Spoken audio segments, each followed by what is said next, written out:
નમસ્કાર દર્શક મિત્રો, સ્વાગત છે તમારું મનન ટાઈમ ન્યૂઝમાં। ટીમ ઇન્ડિયા T20 ફોર્મેટમાં વર્લ્ડ કપ જીત્યા બાદ પ્રથમ વખત વડોદરામાં આવી રહેલા હાર્દિક પંડ્યાને પોંખવા માટે ભવ્ય રોડ શોનું આયોજન કરવામાં આવ્યું છે।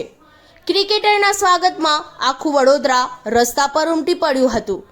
ટીમ ઇન્ડિયા વિશ્વ કપમાં ચેમ્પિયન બન્યા બાદ મુંબઈ આવતા તમામનું ખુલ્લી બસમાં ભવ્ય સ્વાગત કરવામાં આવ્યું હતું, જે બાદ આજે વડોદરાના ક્રિકેટર હાર્દિક પંડ્યા પરત આવ્યા છે, જેને લઈને તેઓનું ખુલ્લી બસમાં અભિવાદન ઝીલ્યું હતું। આજે માંડવીથી શરૂ થયેલા રોડ શોમાં મોટી સંખ્યામાં ક્રિકેટ ફેન્સ હાજર જોવા મળી રહ્યા છે। ટીમ ઇન્ડિયાની ટી શર્ટમાં ખુલ્લી બસમાંથી હાર્દિક પંડ્યા પોતાના ચાહકોનું અભિવાદન ઝીલ્યું હતું।